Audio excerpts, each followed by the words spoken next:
until the decisive day of the 12th of December 1963, when we heroically recovered our freedom and justice. To achieve the recovery of our freedom, freedom fighters sacrificed their wealth, body, strength, intelligence, and to the extreme, their dear lives. The gallant heroes and heroines brought to Kenya freedom and justice with tears, sweat, and blood. It's an incomparable task they accomplished for the people of Kenya. They rightly deserve incomparable recognition and material support.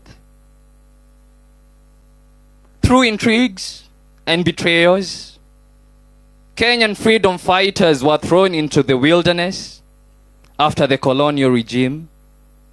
The so-called home guards, loyalists, connived to steal freedom fighters' victory and destroy their lives at any cost. Freedom fighters to date live in abject poverty, lack of settlements, unemployed, lack of sufficient food, lack of money for medicine, and a host of other human problems. Having personally been at the center of Mau Mau liberation struggle for many years, I decided to write and publish the book entitled The Betrayal of the Mau Mau Freedom Fighters. This book will tell you why and how a government made to be by freedom fighters has neglected liberators for 60 years. Kenya, be blessed. And I would like all of you to repeat after me, please, with power. We had power breakfast in the morning, so it shouldn't be a problem. Long live, long live, long live the Mau Mau patriotic liberation spirit. Thank you, and may God bless.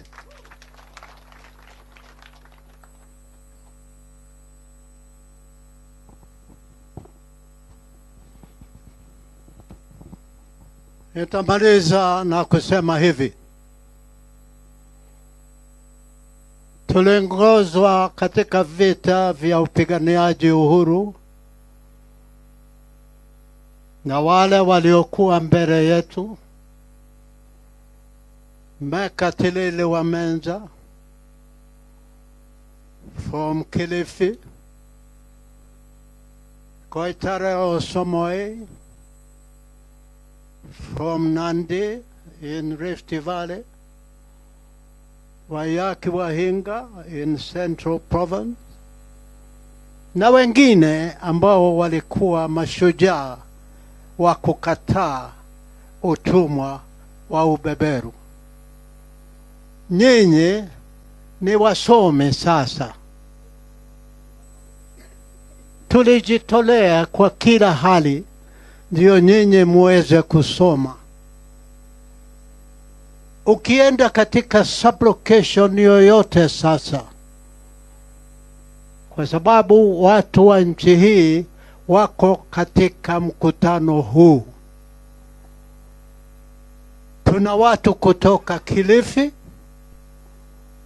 tuna watu kutoka Lodwar, tuna watu kutoka Siaya, tuna watu kutoka Kakamega, tuna watu kutoka Bungoma, tuna watu kutoka Narok, tuna watu kutoka Kajiado, tuna watu kutoka Machakos, tuna watu kutoka Kitui, kutoka Makueni.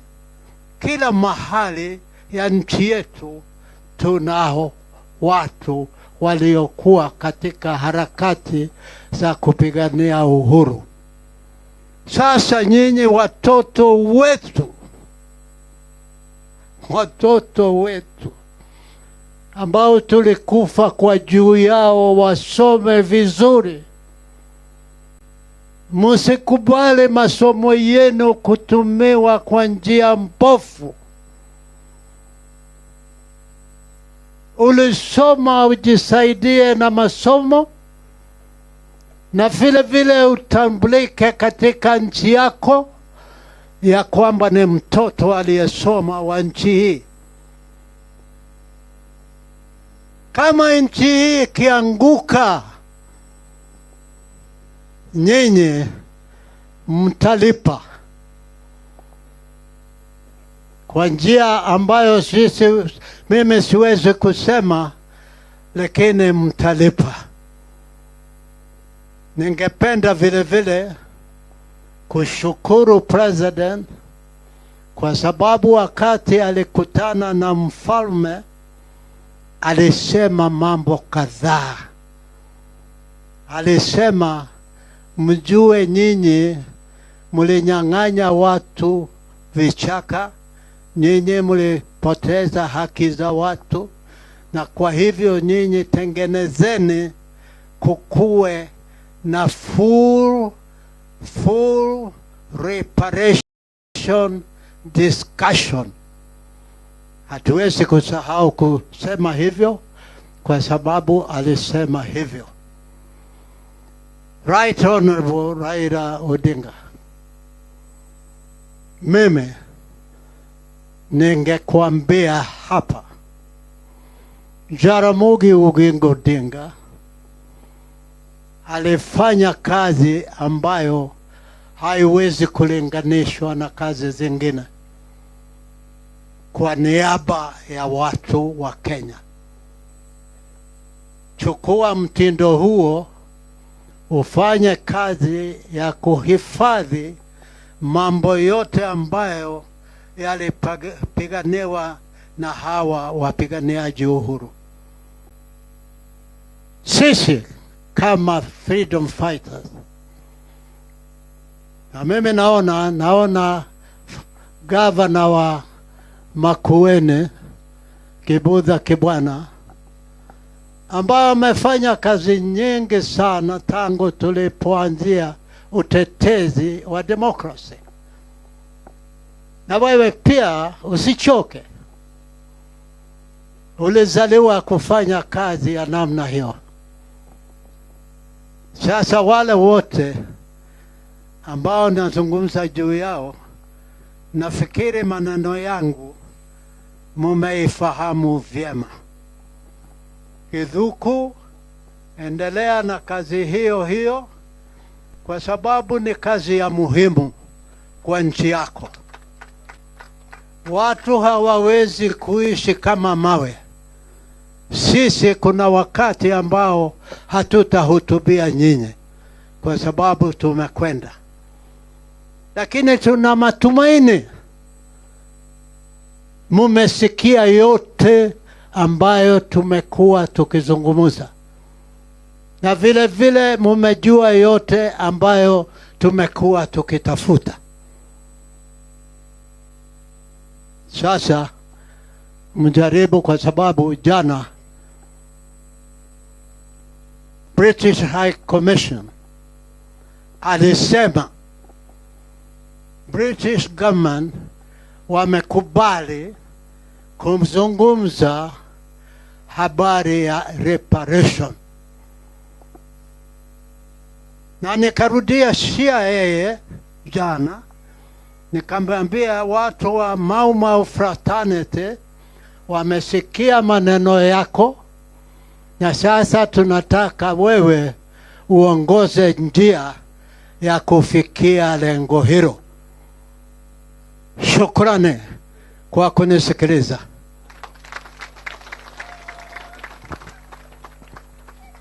Asante sana. Thank you very much, Honorable Gitu and James Kahengeri, for the invaluable insights. Indeed, he is a shujaa wa Mau Mau.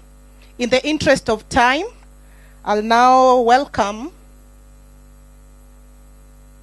Honorable Okia Omtata. He's the Senator, Busia County. He is also a member of the Justice Legal Affairs and Human Rights Committee. He's also popularly known as Mtetezi wa Wanyonge. I know we had so much of Honorable Kio Mtata during the finance bill. Sindio? Karibu sana. Honorable, give us your remarks. Thank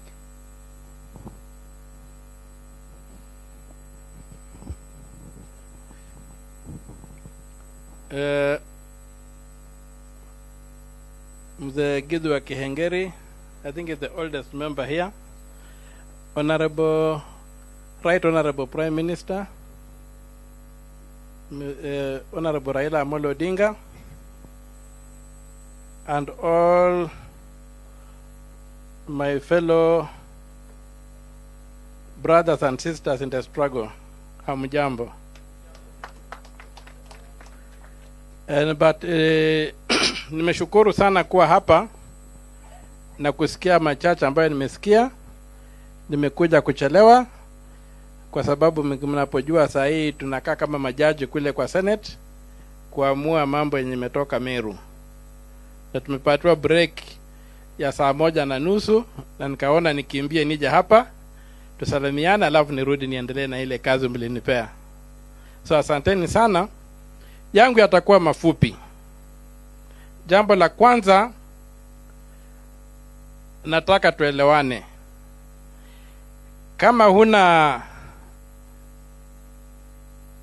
story kwa Kiswahili inaitwaje? Kama huna hadithi, lakini hadithi inakaa kama ya sungura mjanja. Lakini kama huna hadithi, if you don't have a story, you don't exist. It's out of the story that you have that you can have claims to anything. Today, the most powerful people in the world are the Jews as a community. Why? They have a very long story. And so, our story needs to be understood, needs to be documented, needs to be told. Should I speak English or Swahili? Swahili. Okay. So, hiyo hadithi yetu inataka tuielewe vizuri, tuweze kuiandika, tuweze kuitunza na tuweze kuitangaza. Ndio watu wajue kwamba sisi pia ni watu ambao wanatoka mahali fulani na wana mwelekeo fulani. Na ndio maana katika seneti tumeamua kwamba haya mambo haya makosa yaliyotendwa na wakoloni ni lazima yaandikwe.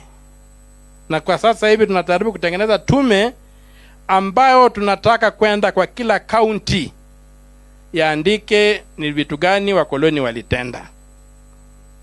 Kama walipora mali yenu, mlikuwa na dhahabu kama Kakamega, itaandikwa na tutafute hiyo dhahabu ilienda wapi na iregeshwe kwa wenyewe.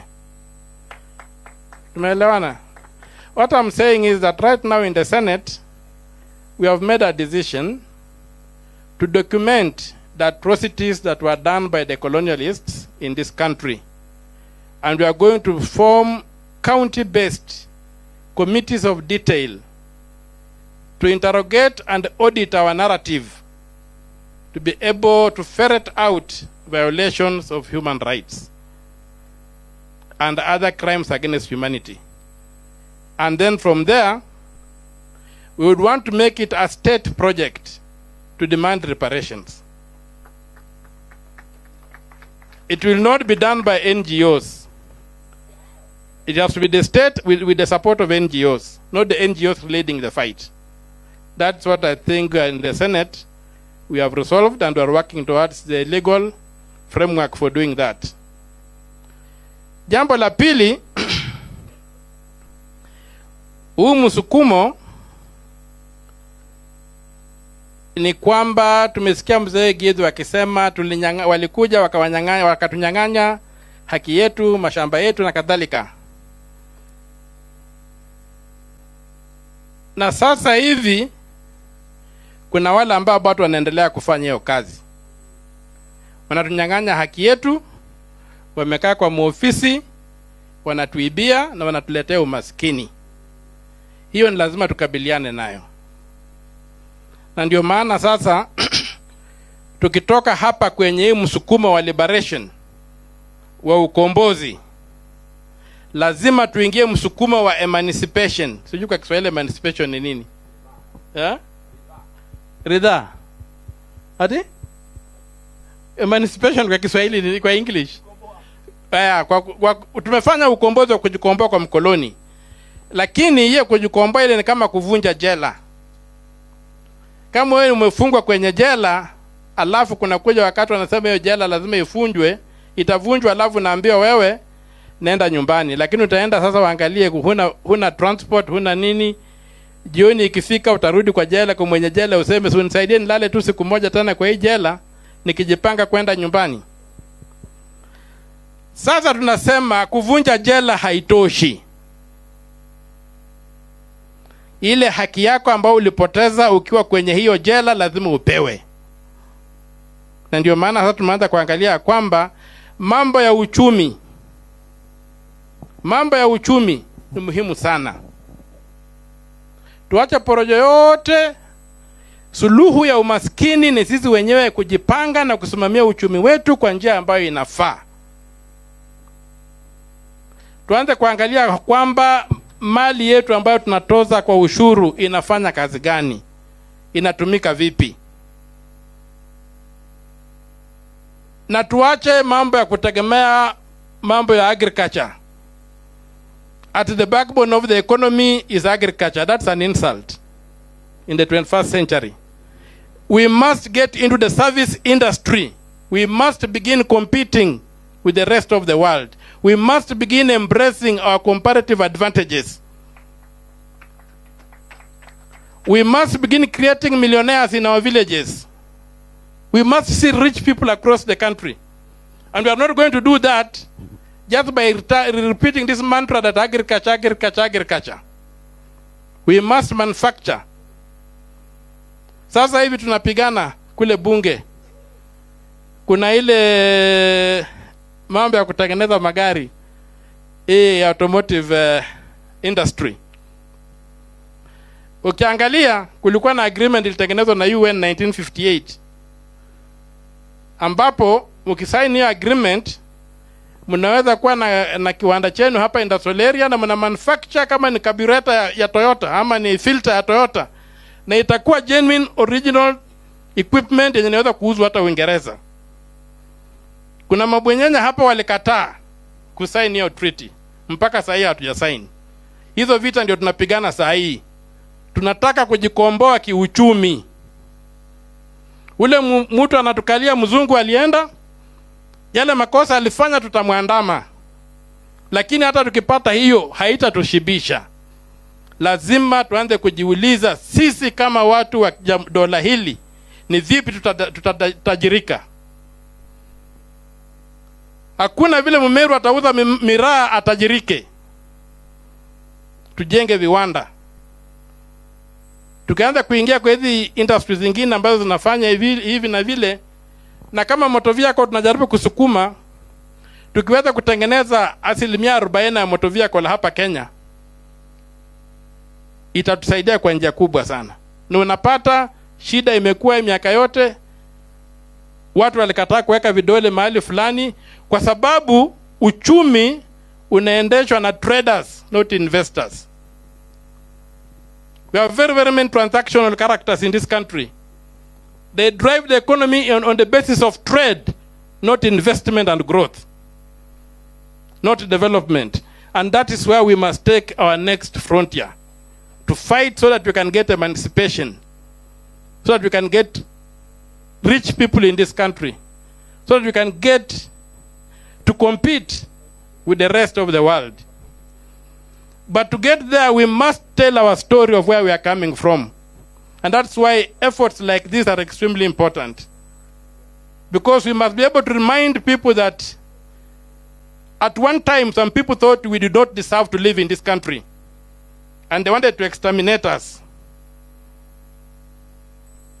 And that can happen again. So how do you protect against that? It's the same people, it's the same ideologies, everything is the same. So how do we protect ourselves from these existential threats that are coming? Look at the history of Africa. Look at the leaders who are assassinated. What kind of leaders were they? Look at the history of Africa. Look at the leaders who find it impossible to ascend to power even when they win elections. They can't ascend to power. What history is that? What does it tell us? So beyond liberation, let us look at emancipation.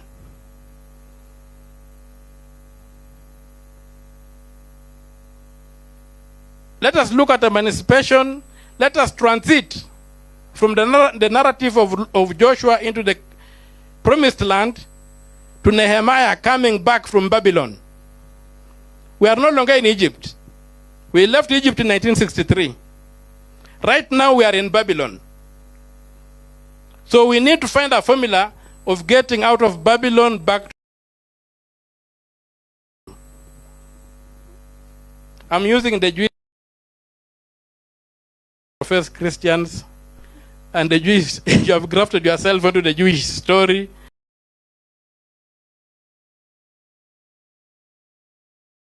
So it's part of our story. That's why I'm...